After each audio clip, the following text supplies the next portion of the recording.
Oh, don't get me started on that. I had a whole conversation on the way to school with my son about his Miles Morales theory. Yo, if he turns out to be right.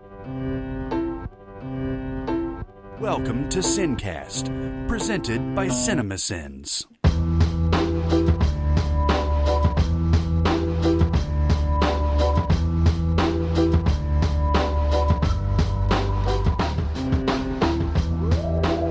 Everybody, welcome to the SinCast. This is Chris Atkinson from Cinemasins, joined as always by the voice of Cinemasins, Jeremy Scott. I'm the king of the world. And from Music Video Sins, Barrett Share. Hello. And today we're gonna have one of those Bay episodes. That's a little redundant because the Bay in the Bay, the episode is already there. It's like DC Comics. It's a basic ass episode. I used to call my practice golf balls PGB balls, which was redundant. yeah, exactly. It reminds me of the thing that I remember Jeremy doing way back in the day when we went to some place to watch a band or whatever, and the menu had with con queso on it, and he told the server, "This says with cheese."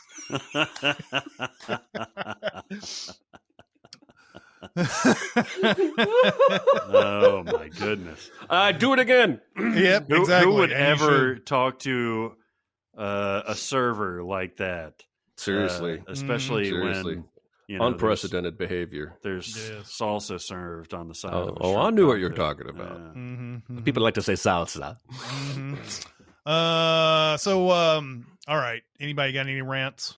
I feel like I'm taking crazy pills! I'm as mad as hell! You've never seen me very upset. Lord Jesus! Lord Jesus!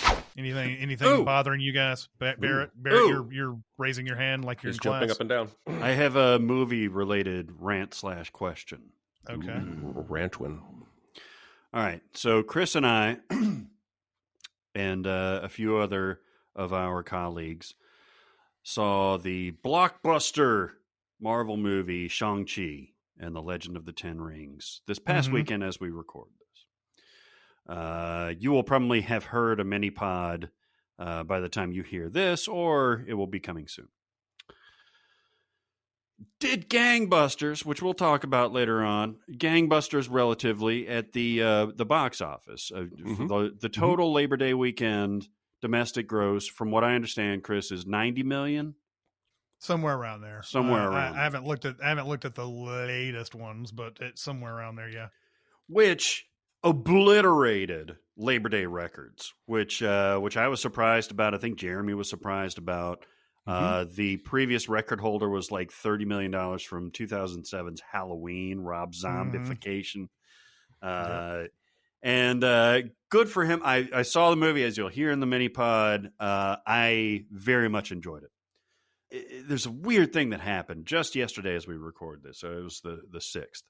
Sony announced that Venom, the sequel to Venom, Let There Be Carnage, they are now going to move that release date, only in theaters, up to October 1st. Now, if you've been following this, they've had this in the can for forever, much like a lot of pandemic-era studios. It was supposed to be released, I think, June of last year. Then it was moved to October. Then it was moved to September of this year. And then it was moved just a few weeks ago in August to mid to late October of 2021, mostly because of the Delta variant and the spread of the pandemic, the spikes. From what I understand, this is fairly new news, but from what I understand, it's based on Shang-Chi's performance that they said, you know what, screw it, we're going to move this now up 2 weeks or 3 weeks ahead of when we had this scheduled. And my issue is this, is like, I know we're in unprecedented times. We all know that we're in unprecedented times. But this is fucking whack-a-mole to me. And this is absolutely making it up as we go along. And I feel like obviously money is the only factor in all this stuff. They're not factoring in, you know, how much of a safety hazard this is or that kind of thing. Maybe they are, but that's not the primary thing. The money is the big thing. My problem with this is that it's all based on, well, people braved the theaters for Shang-Chi, probably will do it for another superhero / anti-hero film. And if that's how we're going to go, that is very, very weird to me.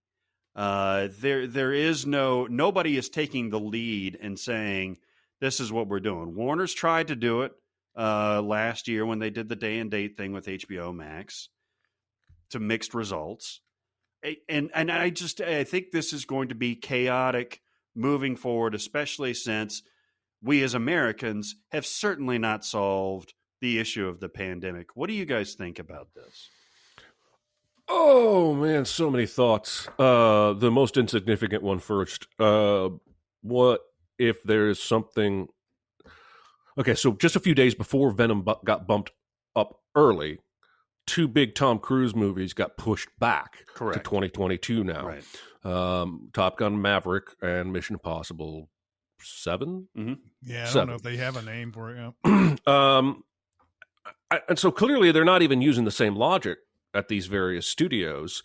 But yeah, I feel like this was very reactionary. Shang-Chi, is it Shang-Chi? I've been saying Shang-Chi because I'm an ignorant American.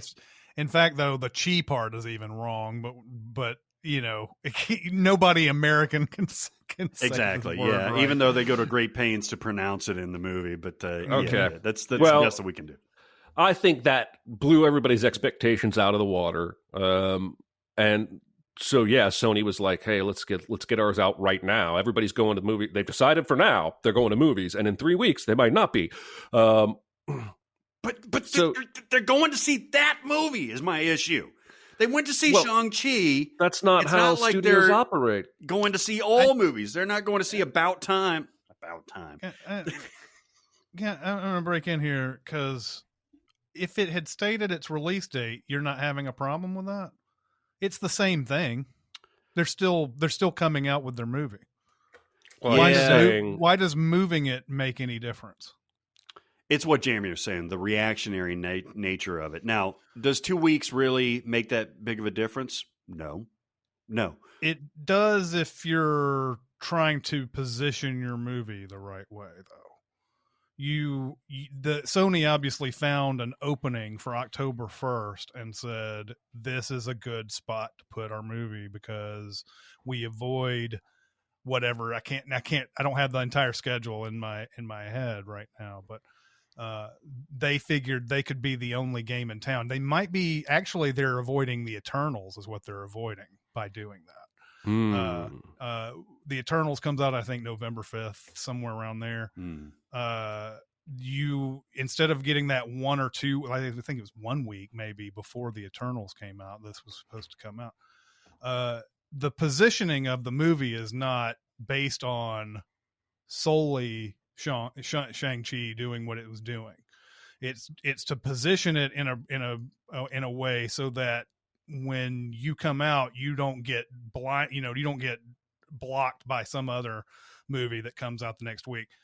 The easiest way to talk about this is how studios, when the Phantom Menace came out, and I know this is a long time ago, there's other examples that I could come up with, but when the Phantom Menace came out in 1999, everybody avoided the weeks after that movie came out, and there wasn't anything solid that came out for, I think it was 2 or 3 weeks, because they expected that to just slam, and it did.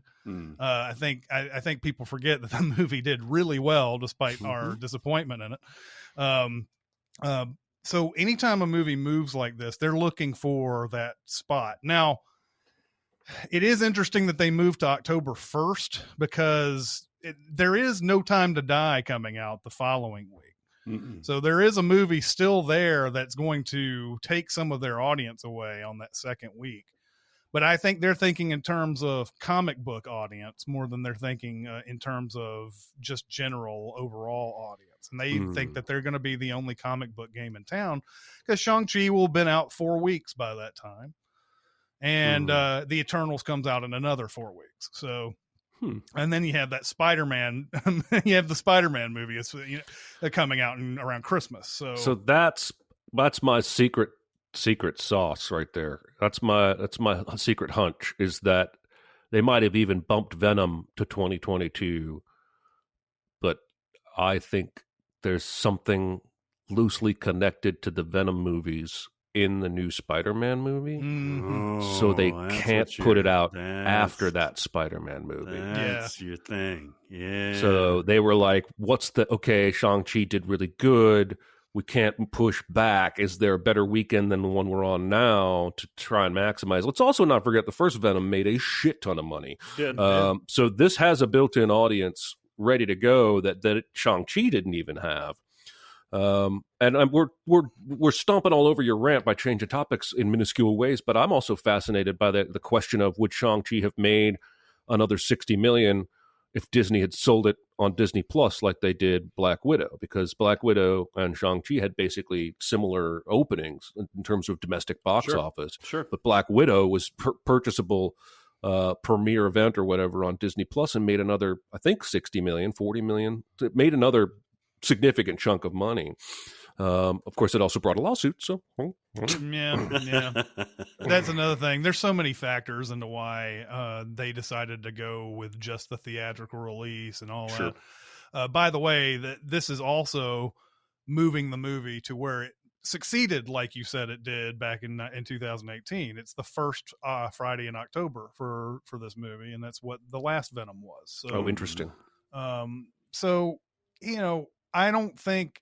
I totally agree that they don't really care about the health issue whatsoever. I mean, they'll say that they do, but they don't because they're coming out with the movie, right? And so I think that it emboldened them, to find a better release date. But also, what Jeremy's saying, maybe there's something in Venom there that'll be confusing if you watch Spider-Man first, or that they want to set something up for that next movie, and that's another weird consideration that they have to go through now, right? Because that Black Widow even had some stuff in it that was out of date. Yep. By the time it came out. So anyway, I don't think there's any. I don't think it's like whack-a-mole. I think it is a different situation that they have dealt with, that they've ever dealt with before, where there's all these release dates and it's like, here's where we're going to come out with stuff. And then suddenly stuff moves because of something pandemic related. And then they're like, oh, well, we could put our movie in that spot because we don't care about all the shit that studio does. Yeah. And it's always about priming your movie in the perfect spot that you think. That's why movies are always moving back. Mm-hmm. Yeah. And that's why this was odd to me that it was moving forward, especially such a small amount relatively. And you're right. It did. October 5th was the first Venom release date, but it seemed very, very reactionary to me. And it's not, I don't begrudge Sony for doing this. I mean, make whatever money that you're going to make. But if you pushed it back all this time, I think 3 or 4 times at this point for pandemic related issues. I don't think they did. I don't think they moved it back. And they did before, in 2020, they moved it back for that. Right. But now the stuff that we're seeing is they're positioning themselves. So in a way, all the stuff we've seen in 2021 is positioning themselves in the right spot. They thought September was the best place to put it at first. Then they moved it to late October because they thought that was the best date. Now they think this is the best date. I do think that the Tom Cruise movie's bumping is, I mean, it's a money decision, but I think it's pandemic motivated. I think they decided we're going to make more in the summer of 2022 than if we go ahead and put it out now. Clearly. Yeah. And considering the Cruise, whatever you want to call it, meltdown on the set of Mission Impossible about the masks and everything, I couldn't help but think that Cruise was behind not only that, but the Jackass. Like they moved Jackass back. They did. They Be did. hilarious. And it's almost Tom like Cruise is was like, meeting I'm with- not, I will tear my contract up here at Paramount if you don't move these fucking movies back. He met with Johnny Knoxville. He's like, listen, Johnny. So here is this is Wikipedia, and I can look this up later. It was delayed. It was due to premiere in October of 2020. Then it was shifted to June of this year, June 25th of this year, due to the pandemic. Yep. Then it was further shifted to September due to the pandemic. When was it shifted? When was it shifted? When did they make that decision to shift it from June to September? That I don't know. Because if Before it was June. early in the year, it makes sense. But after the vaccines, where people have, I don't know, that it's sort of decided everything's all right now. But then around September, they moved it to October 15th because of the Delta variant.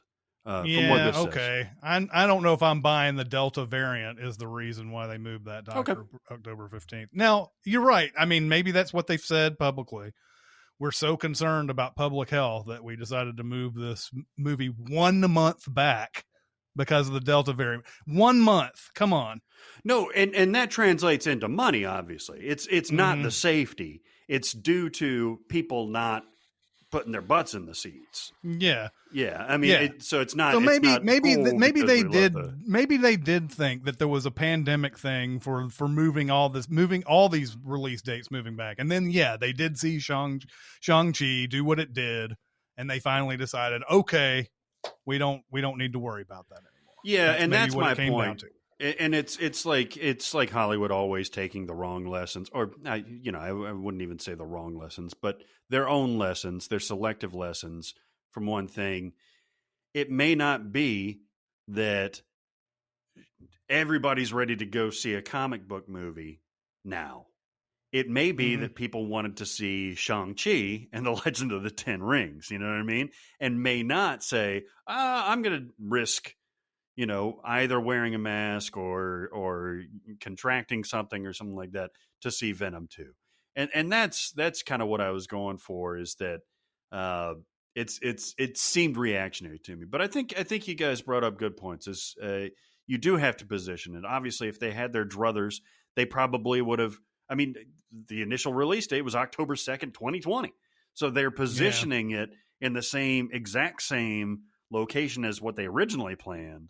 But there was just so much shuffling around that I think it is a reaction specifically to Shang-Chi in part. Yeah. No, I think we're all circling around the right reasons here. That, that originally maybe they did decide because of the pandemic, but I think it is stupid that they had it in September and they said, oh no, Delta variant, and they moved it back 2 weeks. Yeah. Like that was going to be a big fucking deal. So if they really thought that, they would have moved it to the next year, like Jeremy was saying, and they would have moved Spider-Man to the next year. Yeah, you may be onto something there, homeboy. So, I already told you my prediction that Spider-Man's going to end with some kind of a credit scene that either shows Venom or Jared Leto's Joker. Morbius. He's playing a standalone villain for Sony, a Spider-Man villain. I think it's Morbius. Can we just get Jared Leto out of shit? Or Miles Morales. Oh, don't get me started on that. I had a whole conversation on the way to school with my son about his Miles Morales theory. Yo, if he turns out to be right, that's going to be fucking... I just have this idea, you and your son having this conversation on the way to school. Fuck yeah. Not Fuck yeah. about schoolwork or anything like that or any other.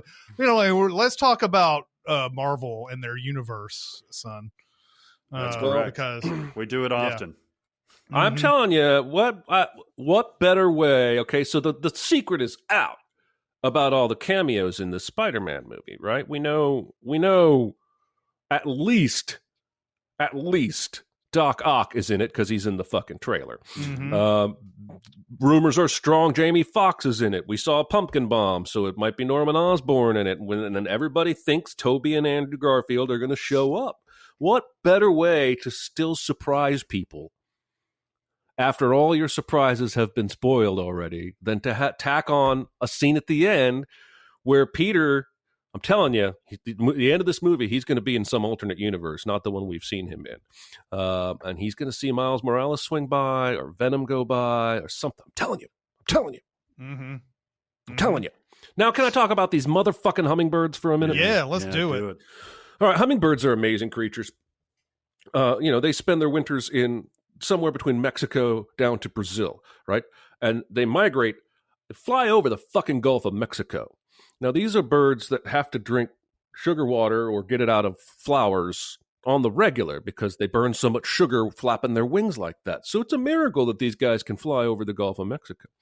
And then they continue to migrate throughout the spring all the way up to the top of North America and even into Canada. These are the ruby-throated hummingbirds. Yeah, of course. It's the only ones we get in Tennessee. Mm-hmm. It could Now, be I have put carried up by an African swallow. a swallow. I have put a feeder out for hummingbirds every year for the last 10, 11 years. At my old house, I would get 2 or 3 at the peak of every year. And another amazing thing about hummingbirds is that they return to the same spot. So I was seeing the same hummingbirds every year come back to my house and back to my feeder. We've since moved, and I've got a feeder out here outside my window right fucking now. There are 5 goddamn hummingbirds on there, and I'm going through a quart of hummingbird nectar that I make myself a day. I've seen up to 10 at once every day for the last week. There's something happening.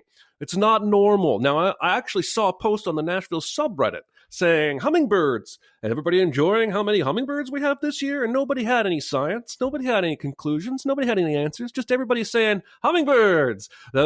Maybe there's a little extra because they're starting to migrate back south, and I'm sure that's possible, but last year I had 5 max. I sent you guys a video on Slack a year ago going, look at all these hummingbirds, and that was only 5. And now we got 10. I put a full quart out there yesterday, and it's half gone. It'll be gone by the time I go to bed tonight. They're eating me out of sugar and water, which is not ultimately very expensive. But they're awesome creatures. I'm enjoying seeing so many of them. I just want answers. I'm the guy who wants to know why. Why did my neighbor have a helicopter parked in his front yard for 3 weeks and that is now gone? I don't know, but I want to know why. I want to know the reason why if I have 10 hummingbirds at this feeder at once, there's 15 total out here. They're not all coming at the same time. So what's the answer? The listeners of the podcast, science people, Joseph, well, you're more of a botanist than a bird guy, ornithologist, but who knows? Give me an answer. Doesn't in the obvious answer possibly that they're not finding the amount of food sources that they normally do? That is a possibility. I think there could be some climate related things. It could also be that in the pandemic, not as many people have been putting out feeders that they would normally do. Yeah. And the only other thing I thought of is that fucking hurricane came through about a week ago. And hurricanes coming up from New Orleans to Tennessee are not super common. And I wonder if that has delayed some of the migration and they're just kind of like in a holding pattern at my feeder, drinking all my goddamn sugar water. I just want to know why. I love them. They're precious. I'll be sad when they're gone. They're the only bird that can fly backwards. They're miracles of nature. But why so many this year? I need to know. That's my rant. So you make your own nectar. It's just sugar and water? The store-bought nectar is not... They put that red dye in it, which is ultimately not healthy for them. You can get this at a store? You can buy pre-made hummingbird nectar in a bottle at the store. It's almost always red. And the color red attracts them. That's why most hummingbird feeders have red lids and red bottoms. But the liquid doesn't need to be red. So, yeah, I've made my own. It's just 4 cups of water, 1 cup of sugar, 4 to 1. 4 parts water, 1 part sugar. You just boil the water, throw the sugar in, let it cool, put it in the feeder. It's easy, but but it is kind of a pain in the ass when I have to do it every fucking day.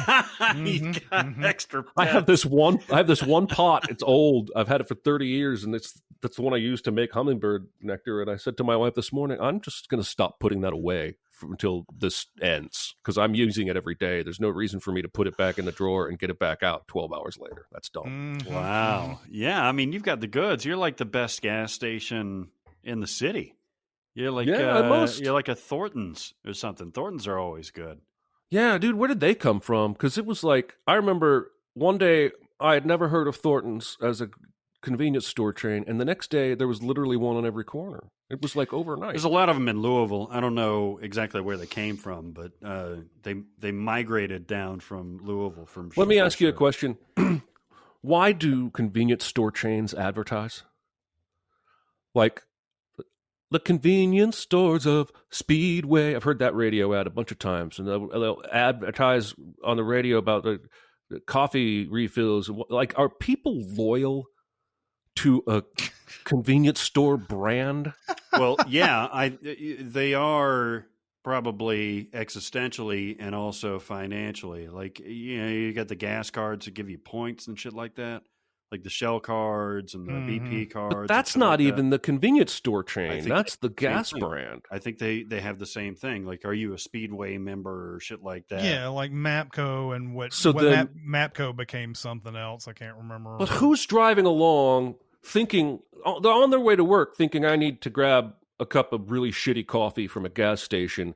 Then they hear a Speedway ad and go, I'm choosing that over Mapco and Thornton's. That ad put me over the top. I'm a Speedway guy. There are people. I know there are people who do this. I agree with you that, because I'm not loyal to any fucking convenience store. No, like, I buy gas when I run out of gas and I'm close to a gas station. I'm not like, I've got to go my extra mile to get to the racetrack. You know, there are people out there though who are looking to get those points. They're looking to get those discounts, and times are tight. There's if you can get an extra $1 off of a bag of chips or something that you're going to buy, then you're going to go work your way towards that. That's weird. My rant is just about noise. I think I'm more sensitive about noise than any person that I know. If you grab, speaking of bag of chips, if you were to grab a bag of chips and start eating them in front of me, just know I'm very close to that woman who went crazy over Mary Hart's voice back in the day. Very close. Kramer did too, right? Yeah, Kramer did it in Seinfeld later on. Yes. Very close to that. Anytime somebody brings out a bag, I'll watch streams sometimes, and like people are like, playing poker or something, and they start eating chips, and I'm like, no. And is it the chips themselves that really the crunching of the chips? Yeah. The crunching of the chips. Anyway, this is not about crunching of the chips, but it is part of just my noise aggravation in general. I was actually trying to think of a rant during the pod prep and everything, and I was sitting there and I was hearing all this chatter outside. All this, like, people out on their deck. Out in my neighborhood, man, people love having parties on their deck, and I don't get it at all, man. I don't get it.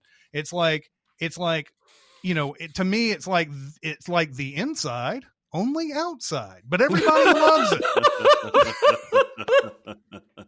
Everybody loves having a fucking party on their deck, and they're loud. They put music on. They talk louder than normal for some reason. Yeah. And then there was a cacophony of woos coming from that deck several times. No. Oh no. Several times. And I was just sitting there thinking, you guys know that people hear you, right? It's not like you're on the inside when you do this. I don't know, man. When I was first introduced to decks back in the day,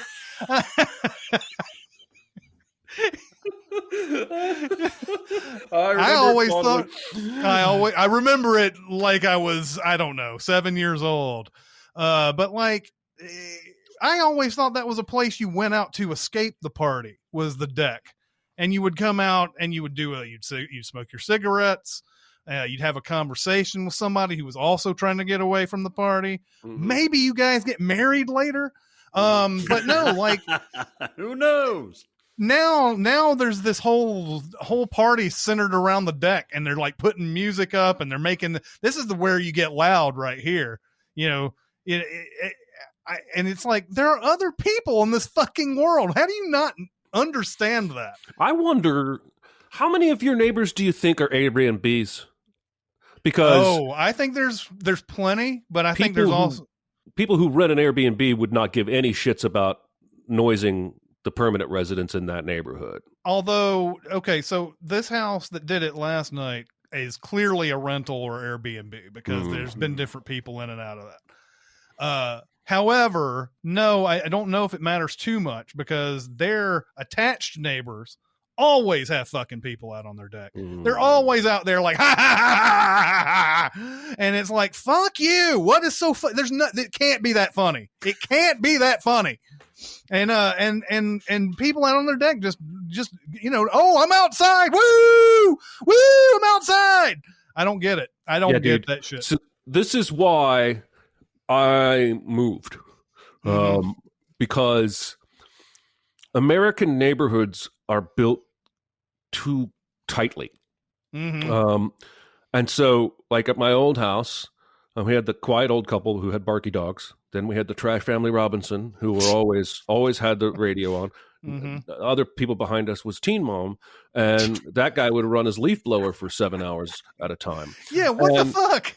And I would never go out on my deck in that neighborhood and have a loud party. Never. No, I would be too considerate. But I have land now. So if I went on my back patio now and played music and had a party and had some woo girls over that my wife would have to sign off on, we would actually not be bothering any of our neighbors. One of the things we say to ourselves regularly since we moved is, I can't hear their fucking kids playing. I can't hear their dog barking. It's beautiful. Yeah. But when you are in one of those neighborhoods where you're that tight, you got to be considerate, man. You got to be. And I think about days when I wasn't. Man, when I first moved here in 99, 98, we lived in East Nashville, and we were right on top of all of our neighbors, and we would practice our Christian rock band music in the basement. And I'm like, I guarantee you 5 or 6 neighbors were like, fuck, when are they going to be done? That shit is loud. Like, we had full drums and everything. We did have one neighbor bring us his rap CD because he said, I'm a musician too. Here, listen. Was it Christian rap? No, this dude was arrested for domestic violence not too long after this, so I threw it away. I've thrown away a lot of CDs that people have given me in my life, I'll be honest. Oh, yeah. You Like give me a Bad CD, Ronald. Bad Ronald, you give me a CD, you're really asking me, where's the nearest trash can, Jeremy? One of the funniest fucking things ever. Went to this, I can't remember which festival this was. It was something that I think 1029 was hosting or whatever. It was something, I don't remember what it was, but your buddy Andrew was in a band that played. We got into Starwood, and they were handing out these CDs, and it's Bad Ronald, and you were gone for a second, and then you caught up with us, and you said, "Hey guys, oops, I accidentally threw away Bad Ronald." This was the band. They looked like those 2 kids in High Fidelity that steal records or whatever and have good taste. This is who it looked like. They look like high schoolers. Here's our band. Here's our band. But actually, Ben Folds played at that show, and the guy from Dada, who was in a new band, which I loved. I bought their record, Butterfly. Oh, Jones. Yeah, Butterfly Jones, I think is right. I think they played. They were good too. That was all Starwood. I saw pictures a week ago on the Nashville subreddit of what Starwood looks like now. It's hard to orient yourself, but the main stage is still there, and then the steps that go up to the grass seating are still there, but everything's overgrown, and there's like rebar sticking So it looks out. like wow. like a apocalyptic version, like when they always walk by like Wrigley Field and it's covered in ivy and shit like that in those movies where 10 years have passed. Yeah, I guess that they was tore Divergent down. was one of those, right? Yeah, I mean they tore down all the columns and that big, amphitheater awning and all the bathroom buildings and all that. But the awning is gone. Mm-hmm. Yeah, I guess so. Hey, Chris, That's let me ask crazy. you this: is this always at night or is it anytime? Most of the time it's at night. Yeah. But there are times during the day people come out on their decks and just do a variety of just bullshit. Like it's annoying to me to hear somebody strumming a guitar. And it's not because it's unpleasant. It's just that it's just noise that just comes into your house.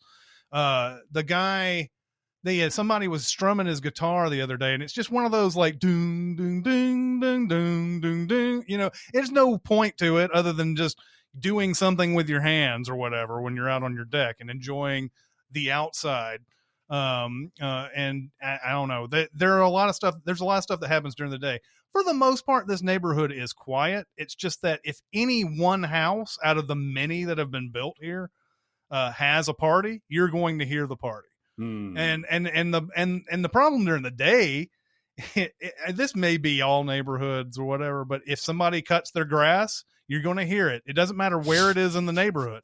So like you hear 7 blocks away, like an endlessly incessant amount of fucking mowers in this neighborhood, where it's like, oh my God, how many people have to cut their grass today? And it's, there's like 100 houses in your vicinity. That's why. So anyway. I got the answer. I swear to God, I just read about this 2 days ago. But this dude in Japan invented a gun, quote unquote, that if you point it at somebody talking, it stops them talking. And the U.S. Navy is even using this weapon. And basically what it does is it uses cameras and a bunch of sensors, a powerful microphone, and it takes what you're saying and shoots it back at you like 1/100 of a second after you've said it.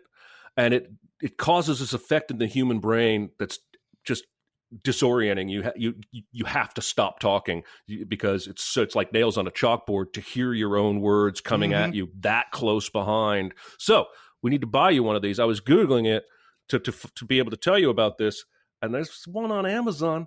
I don't know if it's like the Navy version, but we can try it. Tell me the price. Well, at this point, I'm confused because it says 99 cents. Oh, it's an app. Yeah, this is probably not good. This is probably not what we need. But not gonna do anything. When the technology gets there, you go out there to the woo girls and you point this gun at them, and they'll stop wooing. And they will be like, what the fuck just happened to me? I imagine if you point any kind of thing that looked like a gun, they'll stop wooing. This actually looks, looks like a big ass radar gun.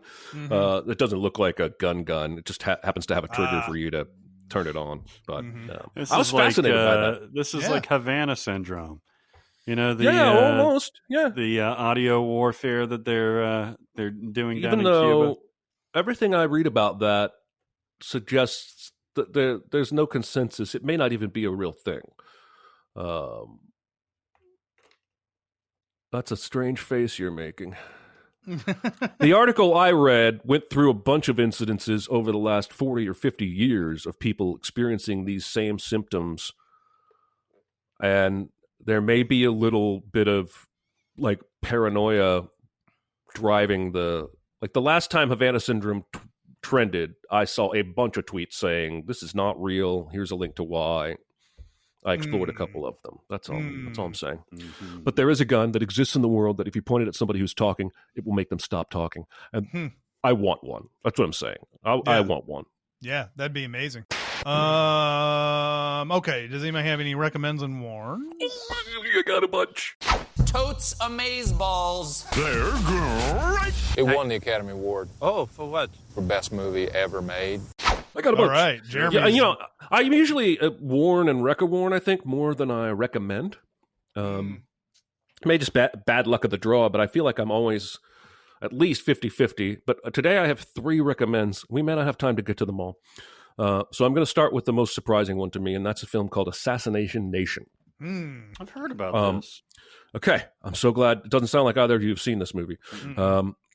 I saw this movie because the psychoanalysis pod that I guested on, was doing a 2-part episode on this. And then Patrick, my buddy Patrick from Modern Horrors, comes up underneath that and says, I love this movie. It has this amazing one shot. And he posted like a 1.5 minute long clip of a one shot that apparently is much longer.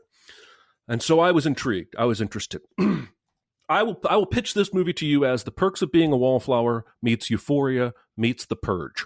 Mm. And I'm going to tell you a little more about it. But basically, it takes place in a small town. Our main characters are 4 friends that are girls. 2 of them are sisters. And one of them is anonymously texting Daddy. You don't know who Daddy is. But these are all high school girls, so this is not an appropriate texting relationship. She also has a boyfriend who's a jerk. Anyway, things about people in town start getting hacked and leaking. So the first to hit was that the mayor was a closeted gimp. I don't know, like freaky sex haver with weird leather chain outfits and gags and whatnot with men. Freaky sex haver. Those And freaky sex havers. And he had, of course, run on a platform of Christian family values. Now, I do want to tell you, this movie has my trigger warning in it, and I didn't see it coming. Because this man goes to a press conference and shoots himself in the face in front of everybody. Which is ironic because the movie opens with, oh, by the way, trigger warning, and then gives you rapid fire. It's an awesome sequence, like 25 different trigger warnings of things that are going to happen in this movie. Misogyny, transphobia, blah, blah, blah, blah, blah, blah, blah. And it's basically saying this movie is R-rated as fuck and has it all. But they didn't list suicide as one of the trigger warnings. Oh, really?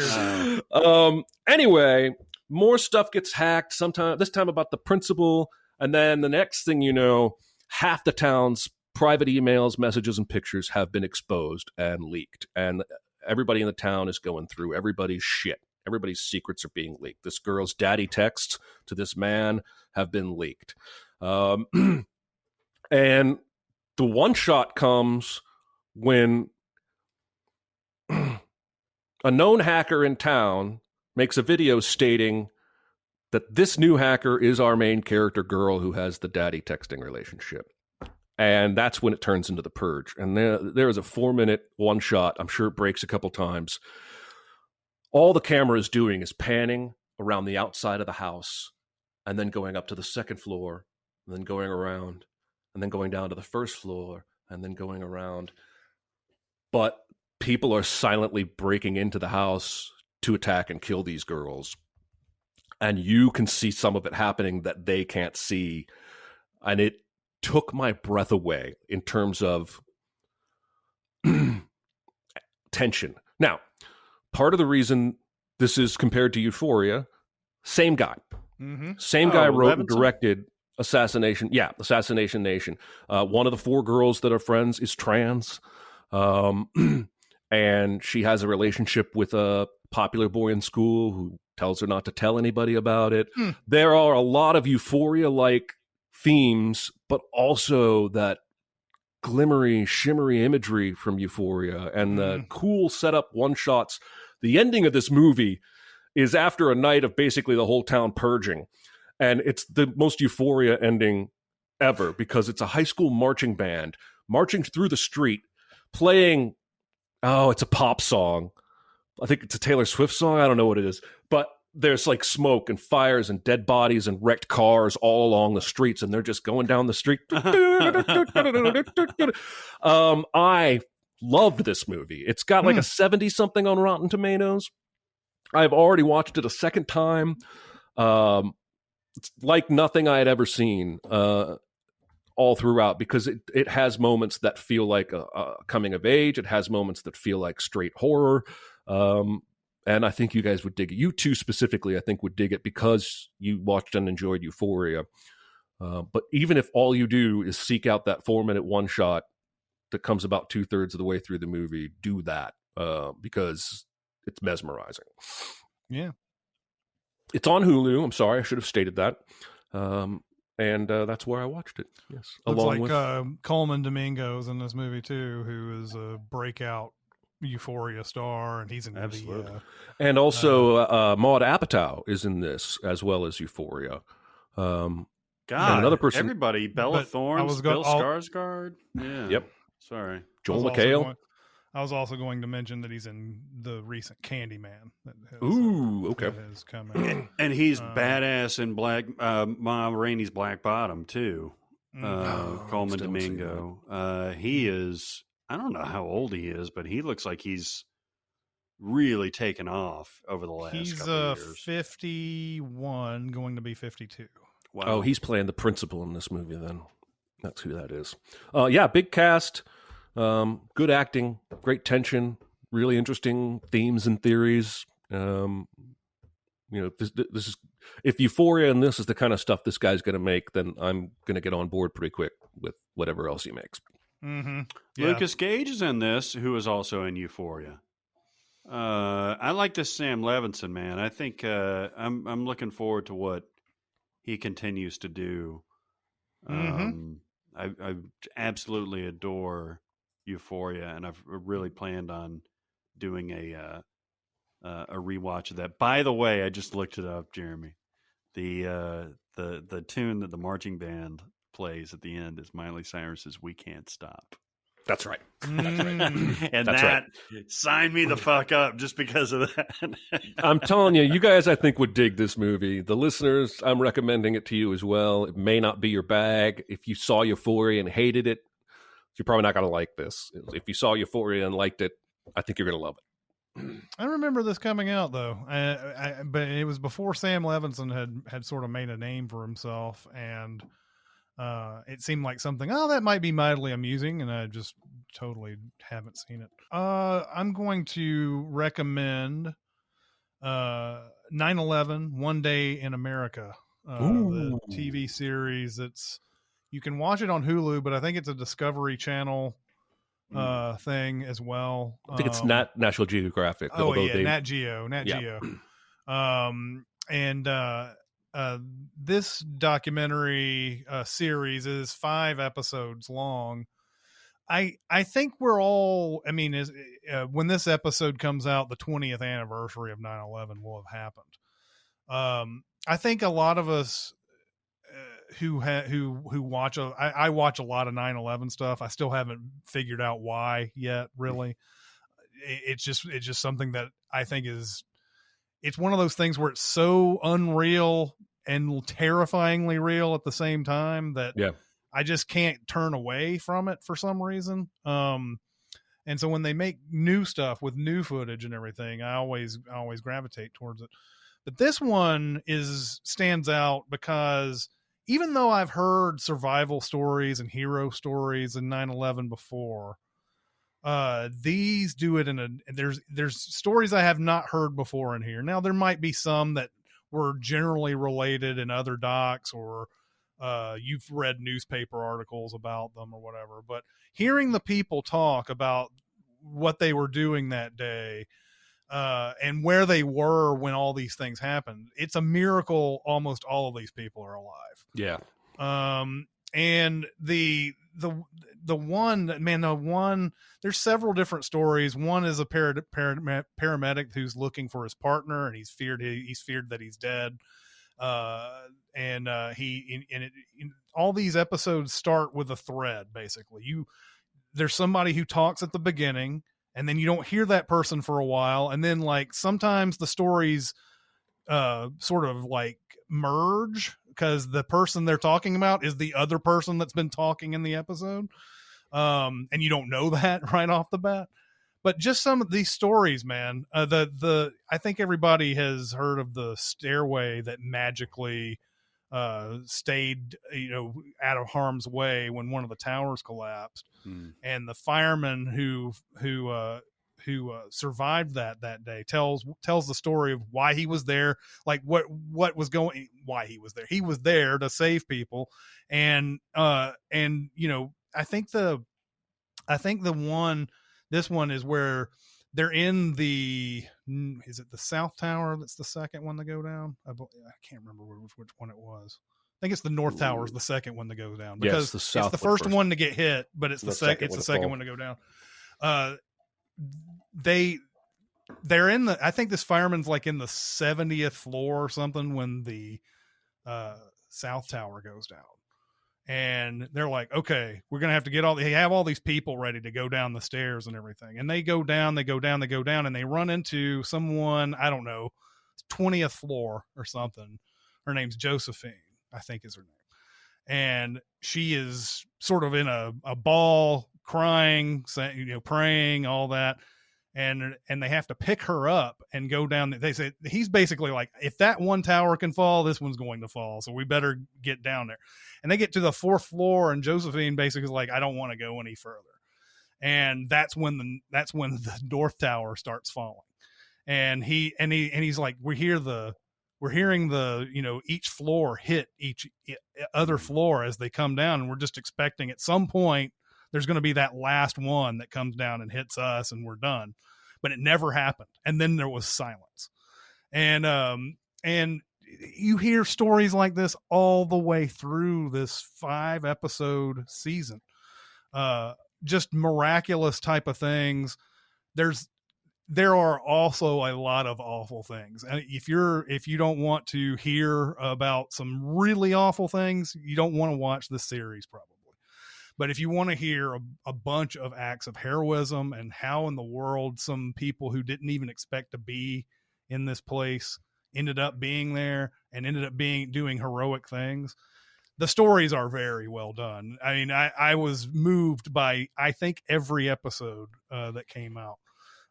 So I highly recommend this. 9/11, One Day in America. You can see it on Hulu and Nat Geo, I guess, as well. I have seen 3 episodes of this.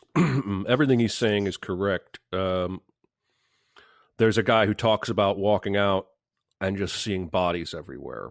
Mm-hmm. It's graphic description, but the interviews are almost to a person kept from getting too emotional. Mm-hmm. It's a weird thing, the way that guy is describing what, if I had to describe it, I would curl into a ball and cry if I had to describe what now maybe he's told the story a million times. What I appreciate about the series is the unexpected footage of the people we've been listening to. So like there's one of a firefighter who's in the North Tower when it collapses and he gets trapped under a piece of concrete. And we're seeing him tell the story in an interview session 20 years later. And, the guy in there with him gets out and fucking abandons him. Yeah. Leaves him for dead. And he eventually pulls himself through and scratches up all of his whole fucking body on rebar just to get through. And he's like, I got out. I made it. And it cuts to this shot that looks like stock footage of 9/11 pandemonium, because there's a lot of that kind of stuff in between the interviews. And this guy walks by and it's fucking him. Mm-hmm. They found footage of that guy who ripped up his flesh and shirt on the rebar, crawling out, and it's like somebody's interviewing him. He's like, yeah, I was in there and I got out. And then the EMTs are like, stop interviewing this guy. Let's get him out of here. Every episode has something like that, where one of the people we've been interviewing, you can see them in a shot of that you used to just think was chaotic 9/11 B-roll. And I think that's part of what humanizes these stories for me, is because, it's not just hearing the story. It's, oh, fuck, there's the visual representation of after he went through all that. That's what he fucking looked like. Mm-hmm. The one that got me the most was the guy who said, I had 60% of my body with burns. My contacts melted my eyeballs, but I was alive. Yeah. Yeah. And I couldn't stop thinking about that imagery, that being happy in that moment, knowing your contacts are burned to your eyes and your body is all charred. At least I'm alive. Like, yeah. God, I have been very moved by the series. There is a lot of new footage and audio. There's the shot of the first plane hitting the North Tower that I had never seen before, a video of it. Where the before, because we all have seen that one little clip of the fireman with the video camera. They hear the plane coming over them, and that's when they turn the camera to see it. But we've not seen the story before that. Is that what you're talking about? Or That shot we've seen. Yes, I didn't mean to say that. But there's still footage. There's still footage of. I think that second plane, one of the planes, I feel like there was a shot in there that I went, I've never seen that before. I don't know where they found that. Yeah, it seems like the first one only has that fireman's footage, because everything I've ever seen, I've never seen we might see the aftermath or whatever, but we've never seen the plane. The fireman footage is fascinating to me, because we didn't have any context for that. Like, they're looking for gas leaks and stuff like that. He's just telling the story. This guy Pfeiffer, who's like a battalion commander, is talking about going from place to place, and there was these gas leaks, and they're trying to get these gas leaks fixed and everything. And then, then they're like just kind of hanging around trying to figure out what to do about this problem. And they hear that plane fly overhead. I always wondered, because I'd only seen shots of the firemen without the sound, really. And like, I was like, how did they know to point that camera over there? Like, it just didn't, because a plane flying over, you could always say, yeah, okay, they heard the sound, but you don't realize how loud that thing is until you see the full footage and everything. But yeah, each one of these episodes has a story like that in it. And, it's not all about let's show all the destruction, although it shows the destruction at every point. That dude who was on the 81st floor and went all the way downstairs and got convinced by peer pressure to get on the elevator and go all the way back up, who saw the fucking second plane come and hit his floor. Saw it tilting, he said. He saw my God. Yeah. Yeah. Yeah, that guy has been in previous docs, and the guy who eventually came up and found him had been in previous docs. But for some reason in this one, there was just something about the way they presented it. It's even better this time for some reason. The way they tell that story. I tweeted about this, and I have had several people respond. I'm in the camp that can't watch any of this stuff. And I totally understand that. We're not trying to get, if you've been to date reluctant to watch, maybe don't watch, because this is harrowing to me. But like Chris, I am drawn to this stuff. It's somewhere between feeling a moral responsibility to remember it and not wanting it to ever turn into one of those things that just happened in the past that we don't talk about much anymore. And I think a lot of this is just where we are generationally, because if you think about a 15-year-old today, they probably don't think about 9/11 the way the three of us do. They didn't experience it. It's probably to them like what footage of Vietnam is to me. Yeah. But this I experienced. I saw it all unfold on TV. Like, I will never forget that day. But I don't ever want it to seem like a movie. I don't ever want it to seem, I don't want to get desensitized to it. So prior to this year, I've been watching that 112 minutes that changed America doc every year, because that's almost all in real time. Yeah. But I feel like it's an obligation for me. I do not think everyone should feel that same obligation. I just wanted to clarify that. No, definitely not. There was some other interesting things about this documentary too. If you remember the movie World Trade Center, which came out 5 years after this happened. Of course, United 93 also came out 5 years, but United 93 is a way better movie. But World Trade Center, the story of that is also in this documentary. There's an episode that talks about it's more, if you remember, Michael Pena in World Trade Center, but not Nicolas Cage, because they don't really talk about McLaughlin all that much in that one for some reason. But one thing that I thought was, I don't remember. In fact, I know because I looked it up later. There's a guy named Jason Thomas, I believe is his name. He's a Marine. I was like, I don't remember this guy in World Trade Center. I remember Michael Shannon. Now, Michael Shannon is playing a real guy in that movie, but there's another Marine in there in World Trade Center that is played by William Mapother, who is the Tom Cruise's cousin. Yeah, that's who he's playing. He's playing Jason Thomas, who is a black guy. He's playing a black guy in that. And I was like sitting there going, I just don't remember this dude.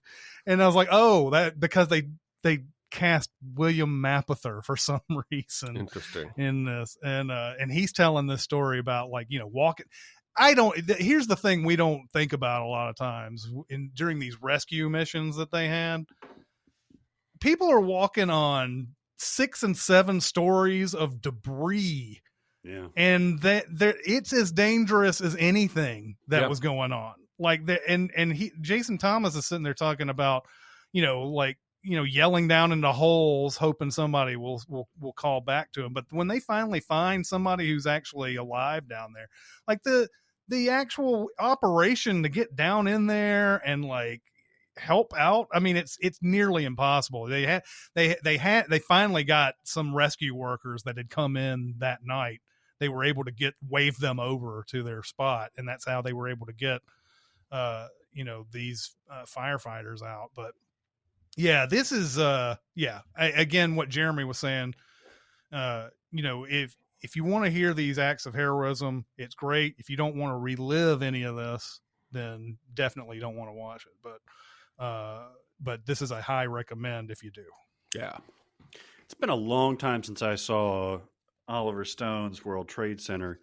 Was there any like conspiracy stuff in there, or was it pretty straightforward? I remember it being pretty straightforward. Just about the Onion. Nick I Cage think being... the Onion did something pretty funny. I think when that movie came out, because the one thing that we don't realize a lot of times is that it didn't matter if you were close to where everything was going on, you still didn't know what was going on a lot of times. Mm-hmm. There were people who came out, both towers collapsed and they didn't know what happened. They didn't even know a plane went into the building. Yeah. And there's a part in World Trade Center where Nicolas Cage is told about Tower 2, and he's like, what happened to Tower 2? And then the guy's like, I don't know. The Onion, I think, did some sort of thing where like Oliver Stone makes a conspiracy that nothing happened to Tower 2 or something like that. This Oliver Stone, research, presents us with Tower 2. Nothing happened to Tower 2 or whatever. But it was just based on those lines. Oh, geez. But no conspiracy stuff. He hadn't done conspiracy stuff since JFK, I don't believe. No, and even W was pretty straightforward. I mean, it was a hit job technically, but that was an easy target. You know what I mean? Like it wasn't. Yeah. You didn't need a whole lot of embellishment for that. It was pretty straightforward. Yeah, I remember it not being good though. But I'm like you guys. I am compelled. I feel compelled to watch this stuff like this. So I'll definitely check that out. I will also mention too, since it's probably the most appropriate episode to talk about it. There's one on Apple TV that talks about what George W. Bush's day was like. That one's pretty good. One thing that I find disturbing about a lot of the documentaries I've seen lately that talk about presidents, the people who were under that president love that president too much. They love that president too much. I was talking about the Reagan's documentary and how Jim Baker was all like, he fired those guys. That was amazing. He fired those, people lost their jobs because they were looking for better wages and better. Yeah, that's a real fucking great job Reagan did. Yep. But like the same thing for George W. Bush. People who worked under him are all like, oh yeah, he did, this was awesome that he did this and that and the other thing. And it's like, fuck you. But there's that one, and there's the one on Netflix as well, which is about the war on terror at large. It talks about 9/11 at the beginning, and it goes through all the stuff that you've seen in 9/11. But it also talks about what happened before and what's happened since. Oh, really? Going on. Now, I have not finished that one yet, but it's on Netflix, and I'm about 4 episodes into that one. But it talks about. The reason why I was thinking about this is that, Jeremy was talking about how this is like Vietnam, for a 15-year-old kid, this is like Vietnam to them or whatever. They're showing soldiers in Afghanistan, and this guy is like, it's like in 2008, 2009. And he's he's like, man, nobody back home cares about this fucking war out here in Afghanistan. It's nobody's even mentioned 9/11 in the last 3 or 4 years or something. He's like, in forever, you know. And the whole reason why we're even out here, and that has gotten into some very interesting things that I had not heard with its various context as well. So that's good stuff too. That's on Netflix. Is it Turning Point? Is that what that one's Turning called? Point is what it's called. Yep. I thought that was just 9/11. I didn't realize there was a broader swath It's basically past 9/11 at this point. It's just talking about Afghanistan and the war on terror and all the decisions that were made. It obviously gets into the torture part of it, and it gets into all the the mistakes that had been made leading up to what this withdrawal that's been. It's interesting. I'm sure this documentary was completed before the withdrawal, so it's interesting hearing what these guys are talking about leading up to it, because they're all saying what's about to happen essentially anyway. So that one's also good. Anyway. What's also good? I'm going to try to make a segue here into lighter fare. All right. I appreciate both of those, and especially the 9/11 stuff. But I want to talk about a movie that came out earlier this year called Cruella. Cruella is the origin story of Cruella de Vil of 101 Dalmatians fame. And man, when I started seeing these trailers, I was intrigued. I was like, that looks pretty interesting. You got Emma Stone, who's yet to misfire, really, except for Aloha. And I think she's even self-deprecating about Aloha. You've got Emma Thompson, who's obviously one of the greatest actors of all time. You've got what I heard was a standout performance from Paul Walter Hauser, who I've come to kind of adore in almost everything I've seen him in, maybe everything I've seen him in so far. And I haven't even seen Richard Jewell. And I was He's the best thing about that movie. Him and John Hamm. That movie's not good, but he's good in it. So I was, it came on Disney Plus, finally. And this was a theatrical only, I think. Or was it a premium thing on Disney Plus? It had the same thing as Black Widow did, because after Scarlett Johansson sued, there was discussion about whether Emma Stone would sue. And then 2 days later, she signed a deal for Cruella 2 that I guarantee you has compensation for the streaming of Cruella. Had nothing to do with that whatsoever, I'm sure. But yeah, at the time in May when it came out, late May or whatever, I was not interested enough to pull the trigger on a $30 rental for this. So it came on Disney Plus for regular members and everything, and I watched it. Now, I have seen both iterations of 101 Dalmatians, the original one and the Glenn Close one, and all right. Obviously saw the original one when I was a kid, saw the other one when I was a teenager. It holds no weight for me whatsoever. No nostalgia or anything like that. And so I went in, with really just like, hey, I'm going to watch Emma Stone and Emma Thompson do their thing. And so I watched this movie. I fucking loved it. I was not expecting that. I was not either. Now this movie ain't perfect. The stakes are generally low. There's a few detours and whatever, but it's fun. Emma Stone displays her whole range from chewing dialogue to meek to sad, to all the stuff that we've expected from Emma Stone over the years. There's a lot of shades of her Birdman character in this, if you can believe that. The cinematography, you talk about one-shots. There are several one-shots in this movie that took me completely by surprise.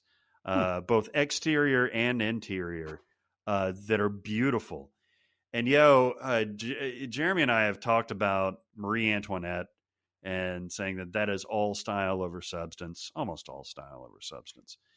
This has more substance than that, a lot more, I think, but it's still heavy on style, and I fucking dig it, man. It takes place in mostly in the mid to late 70s, in the West End of London, the high fashion district.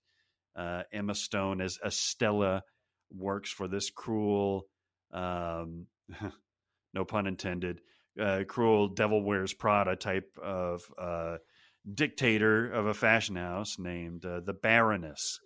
Little shades of Phantom Thread in this too. She is a clothier, a fashion house, and Emma Stone's character Estella wants to get into that. And to get into that, she must become a dual character of Estella and her alter ego, Cruella. And once that happens, man, this thing lights a fuse, and it is so much fucking fun. I was grinning. I was just like, yes, this is awesome. The supporting cast.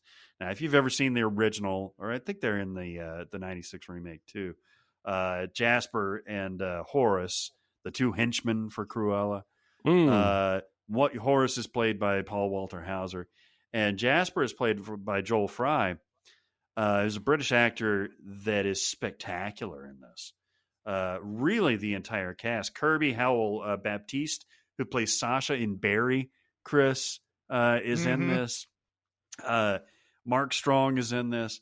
The cast is fantastic. The style is fantastic. The cinematography is great. The dialogue, it's fine. But this is so much more fun than I expected, and I fully recommend it. Interesting. It's got a 7.4 on the IMDb, which is pretty amazing. I think it backs you up a little bit. Craig Gillespie directed this, who did Lars and the Real Girl, and he did the remake of Fright Night that was pretty good, and the $1 Million Arm, and I, Tanya. All on his list. He also did Mr. Woodcock, which is not good. Mr. Wood, that was John Heder, right? And Billy Bob. Yeah. That's wild. Interesting. I when the movie came and went, I didn't give it any thought whatsoever. I didn't hear anything good about it. I didn't hear anything about it. So you're the first person to have come back with a review of it for me.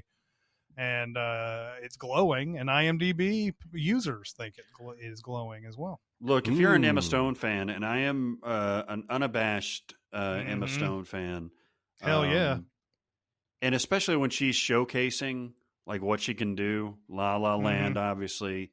Well, shit, man. Even the Croods is better because she's doing voices and that. You can hear the stuff, the little stuff that she does, little cracks in her voice, little like just. She's got a way of connecting to the audience that is wholly unique. And Emma Thompson is over the top in this, but she's supposed to be over the top. Emma Stone has a little chance to really broaden out a character that obviously was literally and figuratively two-dimensional in the original, and kills it. She kills it. I mean, it is so cool, and I did not expect to like this. I expected an IMDb and everybody else to be down on it because I liked it, but I definitely recommend this to everyone. Nice. I'm going to recommend the lowest rated Rotten Tomatoes scored movie I think I've ever recommended. Hey, that's saying something. It has a 49 on Rotten Tomatoes. Written and directed by Max Winkler, Henry Winkler's kid. It stars Zoe Deutsch, Catherine Hahn, Tim Heidecker, Adam Scott. I think we found your new crush, Zoe Deutsch. Might have. This movie's called Flower. It came out in 2017, and it's got a 6.0 on IMDb. It's not as good as it could be, but better than the Rotten Tomatoes score suggests. Let me just set up the movie, and you can decide if you want to watch it or not. Zoe Deutsch. Before you go into it, did you talk about this movie with us on Slack? Is this why this is so familiar? I did. It's not you didn't talk about it on the podcast before. No, it was Slack, and I gave you plenty of details. Yes, okay, you did. good. Yeah. All right. Zoe Deutsch. I'm not super familiar with her. I haven't seen a lot that she's in, and she was giving me massive. Shit, I just had her name. Caitlin Dever vibes. Yeah, she reminds me of Isla Fisher a little bit too. Yeah, and I went and looked it up. She's been in plenty of stuff. I guess she was in Disaster Artist, Zombie Double Tap. I've seen, but I don't remember her. She's the girl that Madison. Eisenberg, had sex with or whatever in the White House, and then she tags along. Yeah, then she tags along, and she's the dumb one basically. Yeah. She's fantastic.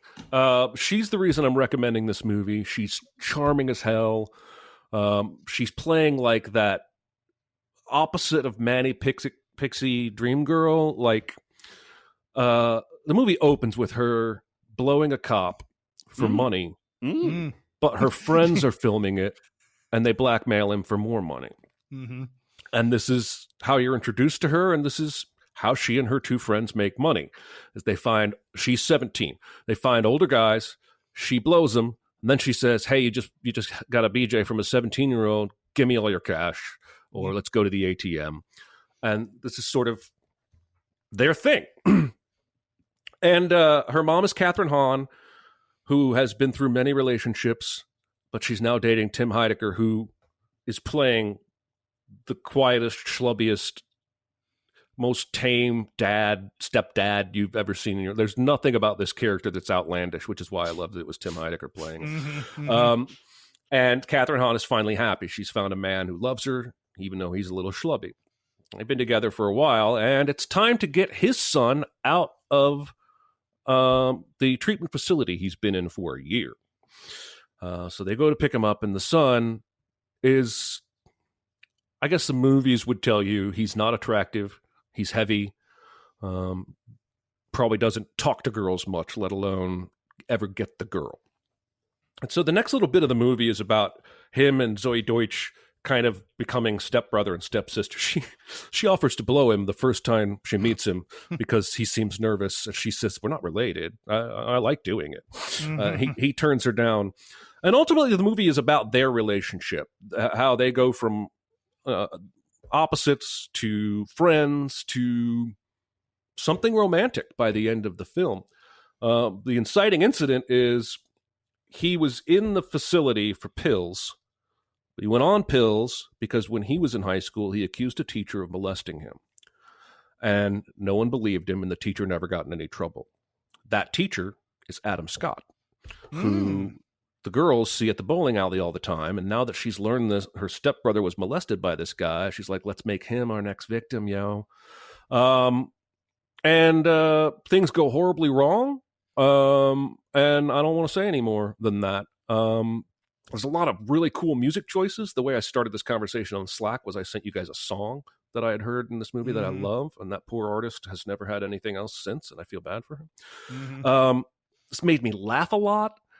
Catherine Hahn is not necessarily trying to be funny.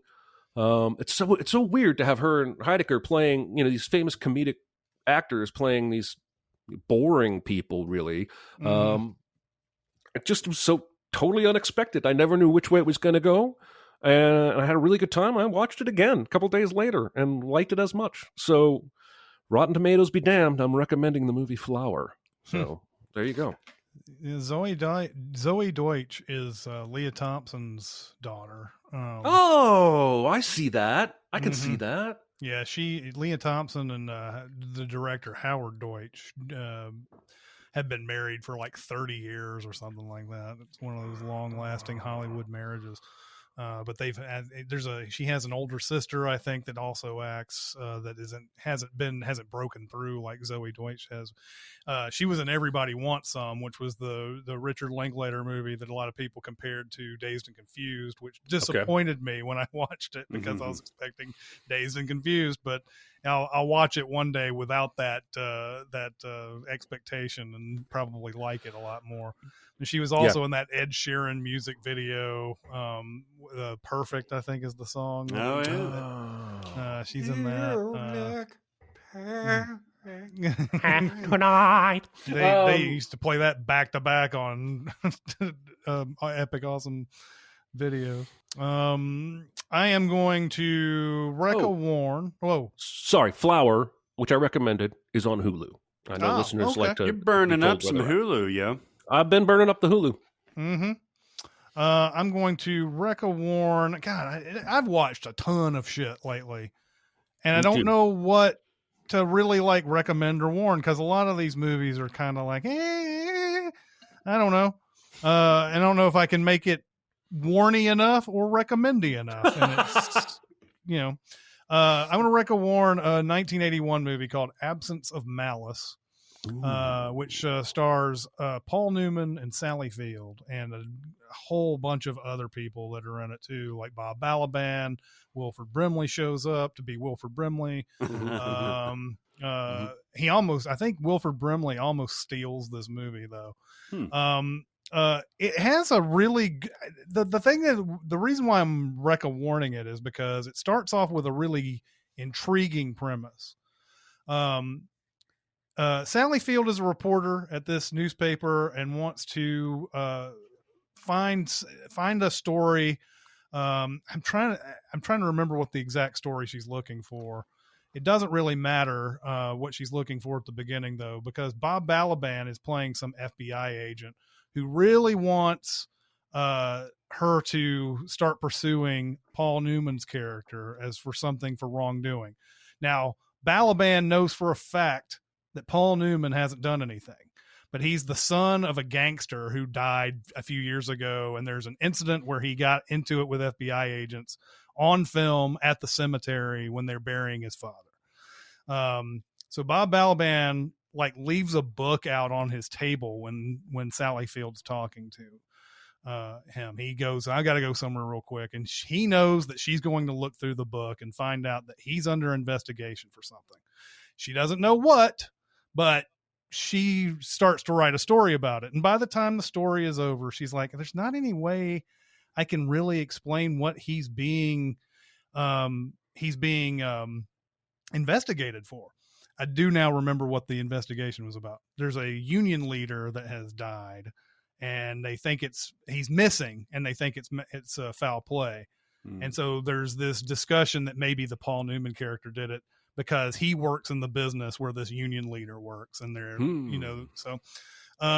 so Sally Field at the end of this, writing this article says, I don't know if there's anything that I can really prove in this. All I know is that he's being investigated and there's not anything to really back it up. And the lawyer at the newspaper brings up the thing about absence of malice, where you don't know that the story is true or not, but nobody can prove that it's not true. And we can print it without anybody having any problem with it. And we're totally in the clear because we've heard this story and we know that it's happening but we don't have any other details or whatever, but still we're in the clear to print the story. So she prints the story and it basically immediately sort of ruins Paul Newman's life because a lot of people think that he maybe killed this union leader guy. And he starts, seeing that effect at his work and everything, but he comes into the newspaper and asks her well, are you going to retract the story? Because I obviously haven't done anything here. You don't know of anything what I'm doing. Like, if it turns out that I didn't do anything, are you ever going to write a big story like this that says I'm completely exonerated? And they're like, no, we're not going to do that because we don't care about that type of stuff.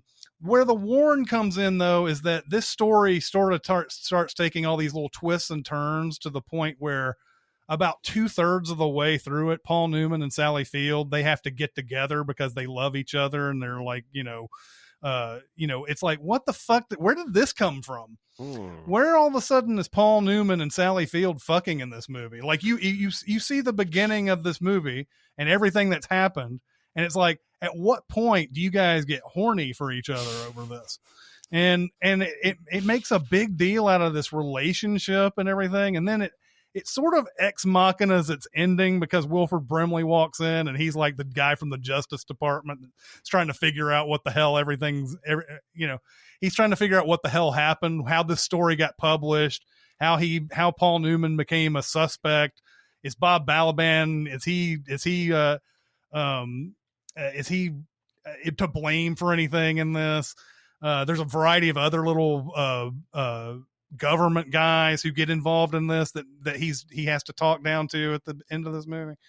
And it's just I think it's a point where it's a high. The movie's at a pretty good high, and then it dips down, and then it comes a little bit back up when Wilford Brimley comes in. And that's like the Tennessee COVID arc. Yeah, just like the Tennessee COVID arc. If it had just kept to the actual story and whether it was true or not, if that had been a thread through this whole movie, and Paul Newman never really gets involved with Sally Field and all this bullshit that they throw in there, I think it could have been a really interesting exploration into newspaper ethics and reporting ethics. But as it turns out, it's like we've got so many things that we want to talk about in this movie, so it's going to take all sorts of twists and turns, and nobody's right, and blah blah blah. And it's like, no. You had a really good thing that you could have focused on here. I believe it was Sidney Pollack who directed this movie. It's for the most part, it's good. It's just like I said, when it starts making all these other little twists, it's like, you could have stayed on the one thing, and that could have made it a really awesome thriller, or an awesome investigation into bad reporting. So. I don't know, man. That's a solid record warn. In 1981, Paul Newman and Sally Field were too good looking not to fuck each other. That's possibly true. But yeah, they didn't need to get together in this movie. This is still probably prime Paul Newman. This is still Paul Newman when, as we've mentioned before, like I think he's still in the age range that Clooney is in now, that I think he could still, if George Clooney wanted to keep trying, he could do something like The Verdict, or he could do something like Absence of Malice and stuff like that. But he's doing great work during this time too. I'm sorry? He's doing great work during this time. Yeah. He's 56 when this movie comes out. Sally Field, 23 years younger than he is. Yeah, Paul Newman still, even at 50, what was he, 56? Or he still looked, could still get it. I would still hit that. I have a fun Recca warn. Listen, it's getting into fall, folks. It's not full fall. We're in the southeast, and it's still going to be hot. Every once in a while, we get in the dog days, but there's a little whiff, a little sniff, a little puff of autumn in the air. And I got a little horny for a horror movie over the weekend. And I was like, what's a horror movie that looks like it's interesting and not just jump scares and not just, bullshit. And I looked on Netflix, and As Above, So Below was on there. And I remember hearing good things about this movie. But I didn't know anything about it. I knew it happened in Paris because the poster shows the Eiffel Tower in there. And I was like, let's give it a shot. Give it a run. Give it a look-see. The basis of this is that it's found footage which I generally like when it's done somewhat cohesively. And it's about this female tomb raider that looks for buried artifacts and treasure and stuff like that. Chris, have you seen this movie? I haven't. I remember it coming out, but I haven't seen it. It's 2014. And so she breaks in at the beginning of the movie to a place in Iran and finds this ancient thing. And you're thinking like, oh, it's Indiana Jones. She's collecting it and she'll move on to the next heist or whatever. No, she is actually following her father's footsteps, who is looking for the Sorcerer's Stone or the Philosopher's Stone, which you guys will probably remember from Harry Potter. Harry Potter didn't make that up? No. The Philosopher's Stone is a legendary thing about Nicholas Flamel, an alchemist that created a stone that grants you eternal life. And that predates Harry Potter? Oh, yeah. Big time. But the Nicholas Flamel is in Harry Potter?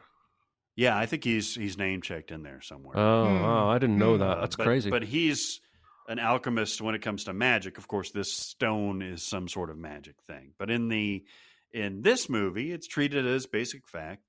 And so she ends up getting kind of a crew together to go search for this in the catacombs of Paris.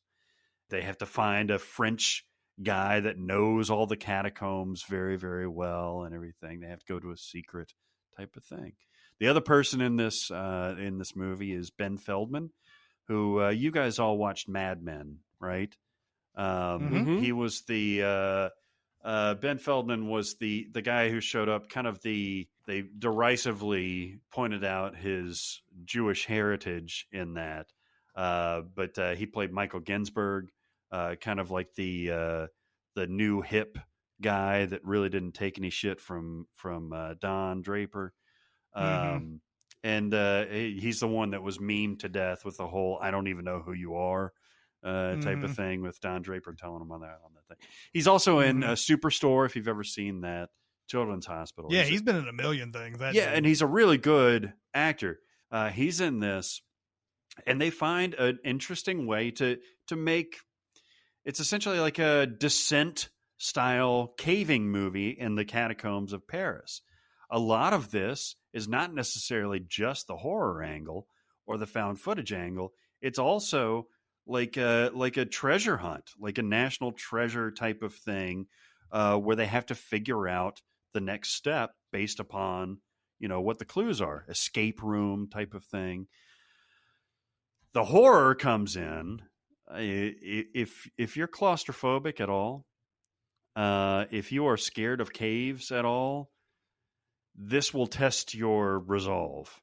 It doesn't bother me. I've been caving many times before, and while I'm not super comfortable in tight spaces, it does kind of increase the blood pressure a little bit. There are some actual scares in this movie. There are some metaphysical things in this movie that kind of fill you with a bit of dread. It's a good movie. It's a good horror movie. It's got a really good cast. I like the found footage aesthetic.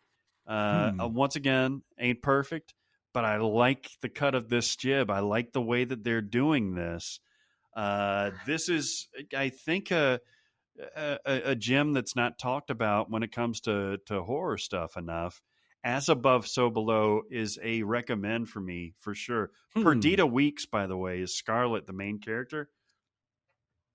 What? But also, she is dynamic. She really holds a screen. She's a little bit, her character, it's not her fault. Her character is a little overwrought. But she's fantastic, and she's easy on the eyes as well. I had heard middling reviews about this movie, so I never sought it out when it came out, but could be a case of picking this movie up without any expectations that would buoy it a little bit. I'd watch this for sure. Yeah, I mean, listen, this is a typical Barrett recommend who knows nothing about movies, and it's got a 4.4 on the IMDb. But you know, I like what I like, and I liked this. I mean, Man, when I expect to. Comcast now gives you, if you hover over a show, a movie, it'll tell you like the Rotten Tomatoes score of that movie, and the lower that score gets, the more intrigued I am when it's a movie I've never heard of with people I know. Yeah. Like, I saw one the other day that was 3%, and if I'd had time, I would have watched it, but we were on the way out. But you can have a good time with a bad movie if you go in with the right approach. Yeah, and listen, I mean, there are certain aspects of As Above, So Below that are rote and that are, you know, well-tread territory and stuff like that, but I had a good time with it. I actually checked with our resident horror expert, Jonathan, to see if he liked it, because I figured he had seen it, and he actually did too. And so I'm at least not the only one, even though IMDb does not agree with me. But I thought it was fun. Both of those movies, first of all, female-led, strong, women not dismissed for any reason or being helped unnecessarily by men. I'm down with that, and they were both fun movies, so I would recommend both. All right. Well, to round it up, you recommended Cruella, and you recommended As Above, So Below. Jeremy recommended Assassination Nation. Hey, more women in the forefront there. I am all over that shit, by the way. You guys have really given me some homework. I can't wait to hear what you guys think of that one for sure. He also recommended Flower, Zoe Deutsch movie from 2017. I recommended 9/11 One Day in America, which is on Hulu and Nat Geo right now. You can there's 5 episodes of that, really good. And I warned 1981 movie starring Sally Field and Paul Newman, Absence of Malice.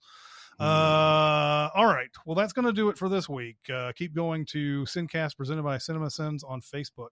We're also on Cinemasins Twitter, Music Video Sins Twitter, Discord, and SoundCloud. But that's going to do it for this week. It's Chris Atkins and Jeremy Scott and Barrett Scher. We'll see you next time. Thanks for listening.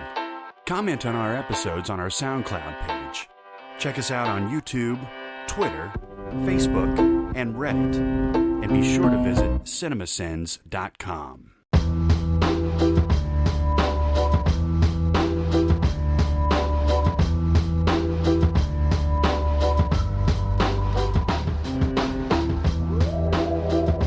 I saw, I guess for a while, one of the Kardashians' ex-husbands was dating, do you remember Harry Hamlin from LA Law? Yeah. Was it LA Law? Yeah. He's got a daughter. She's like 18. Mm-hmm.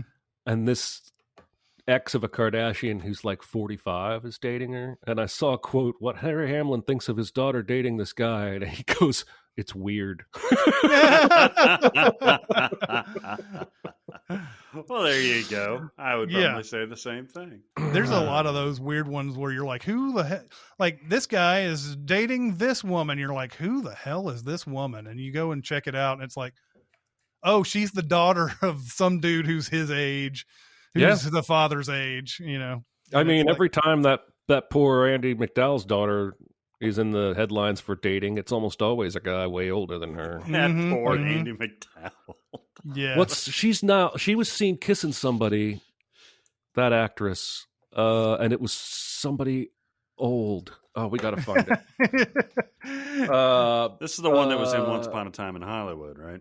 Yes. And I have no idea why I cannot come up with her name because it's Kaya Gerber is her name. Well, that's Cindy Crawford's, right? Oh, no, that's who I was talking about. I'm sorry. Andy McDowell's daughter is... No. Andy McDowell's daughter is Margaret the one Qualley. I was talking about. Margaret Qualley. I just Googled the wrong girl. So hang on. I got to find this. Margaret Qualley. Margaret Qualley. Not Shia LaBeouf. She did date him. Jack Antonoff. Oh, yeah. How old is Jackie Antonoff now? Probably late 30s, right? Yeah. He's 37. Yeah. Yeah. How old is Margaret Qualley? She's probably 20. She's about 25. She's 26, so that's only 11 years. That's not so bad. Actually, she's She's 20. Yeah, she's 26. She'll be 27 next month. But the 18, 19-year-old Harry Hamlin daughter, that's a little different. Yeah. But of course, Anyway. I think that's the same guy that prior to that was dating somebody else super young. I think that's just his deal. That's his deal. An ex Kardashian. the John Mayer ex. deal. Yeah. There is a lot of different stuff in it. And even some of the same stuff is cut different, or he used a different take. Yeah, it's bad. It's bad, man. I will say there is one thing I don't understand about this version compared to the Whedon version. When they go to that building and Flash in the Whedon cut saves everybody by flashing them to a different spot. Yeah. And in this one, he and what is it? Who is the other person with him? They walk him up. Cyborg walks him up some stairs, and then just kind of moseys them out. And I'm like, why doesn't Flash just go ahead and zoom them up to the roof? And he does one thing where he blocks a whole bunch of like debris and shit from falling down on the people, which is kind of cool. But like, I don't understand why we are slowly walking up some stairs to get to the roof when Flash is fast. What's also interesting is that, now Wonder Woman 1984 and Aquaman have come out since the original came out. Right. So there's more context that you can't ignore, because chronologically this came out after Wonder Woman 1984, right? 1984 was like December of last year, right? Yeah. Or somewhere. Yeah. Yeah.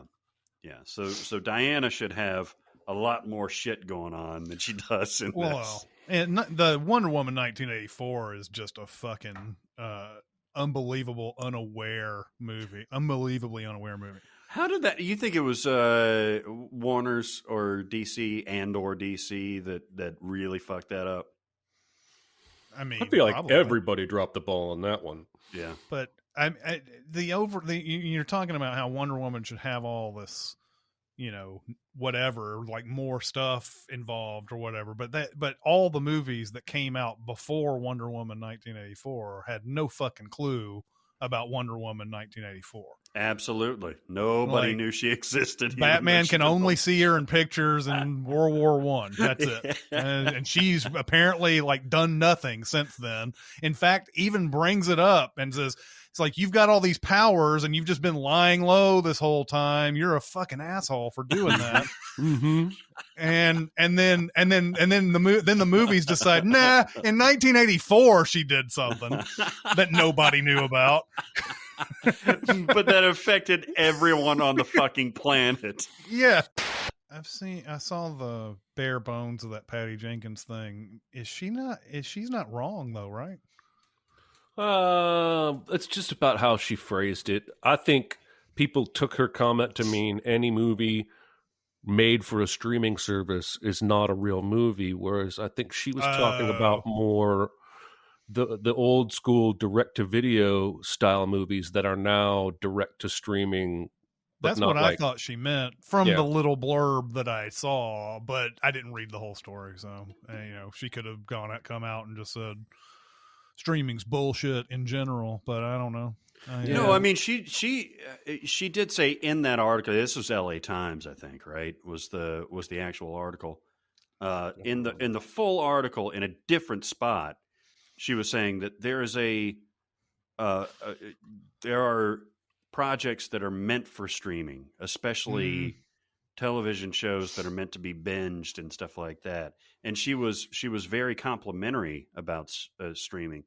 What I think, Jeremy, you're probably saying it correctly, is that that part was phrased wrongly, in that saying that there's so much of a glut of stuff where she doesn't hear about them, she doesn't see them.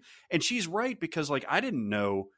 Have you guys seen on HBO Max this Benicio del Toro, Steven Soderbergh movie? I forget the name of it. that's popped up. It's like Only Lovers Dead Alive or Shotgun Wedding or something. You know what I'm talking about? It's not that. Yeah. I didn't hear about that before it came out.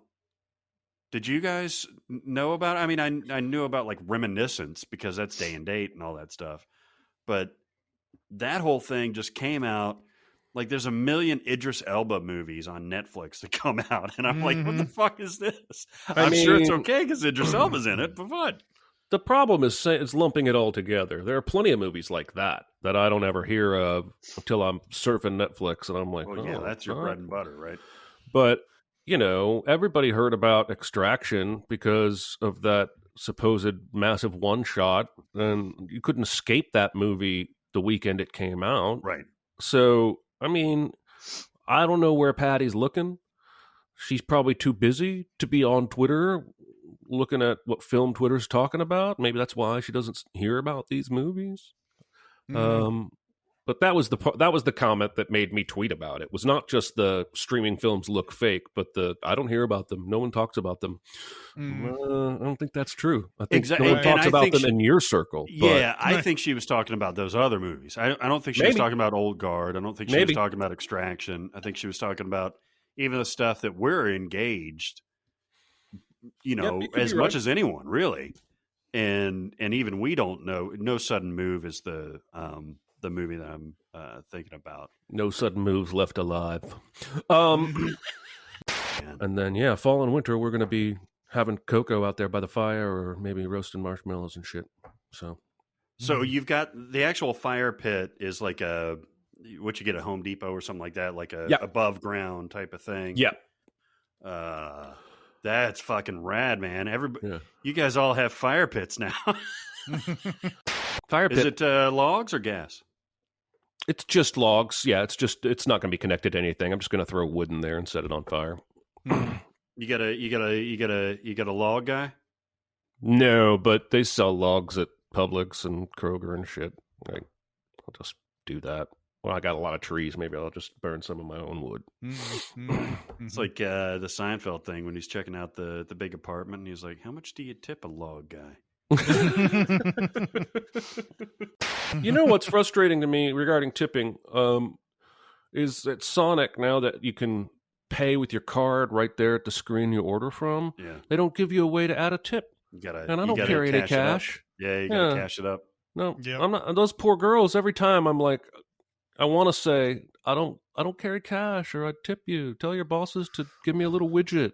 Well, one thing though, I thought I had heard about Sonic back in the day though, is that they don't get server wages. Like they get regular pay. Yeah. And that's the reason why I've tipped them in the past, but I don't go out of my way to do it. Okay. But I've heard that. Now that could be completely fucking wrong, and if I've ever jilted a server, then sorry about that. I did not mean to. I just always thought that they got paid like any other fast food person does. I think they do.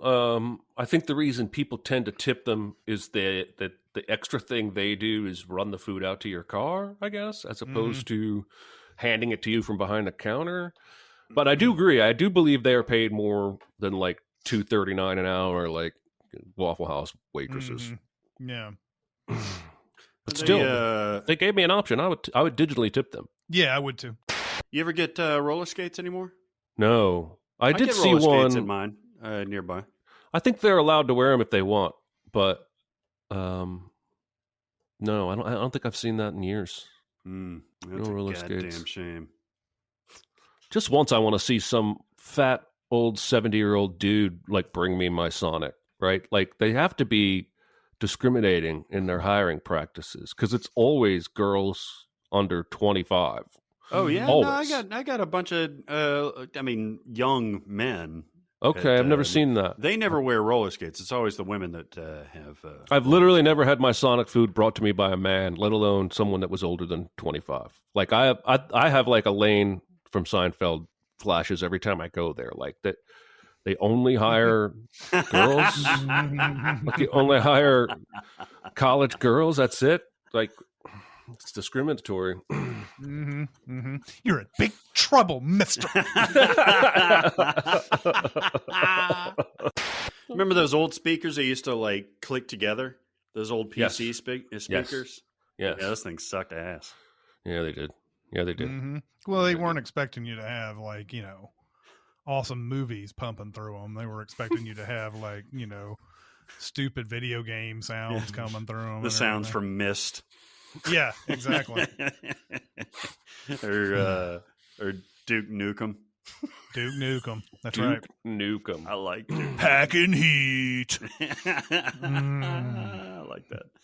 Keep going, baby. This is gold.